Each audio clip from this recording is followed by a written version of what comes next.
The governor of New York has declared a state of emergency over polio as evidence emerges that the virus is spreading across the state.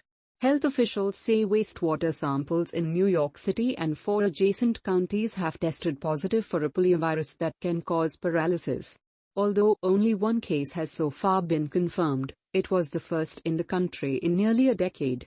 Polio was largely eradicated from the U.S. by vaccinations that began in 1955. By 1979, the U.S. was declared polio-free. But according to New York officials, vaccination rates are too low in parts of New York. Emergency declaration is aimed at boosting flagging immunization rates. New York's State Health Department said it aims to boost vaccination rates from the current statewide average of about 79% to above 90%. There is no cure for polio, but it can be prevented by the vaccine. Mostly affecting children, the virus typically causes muscle weakness and paralysis, and in the most serious cases permanent disability and death.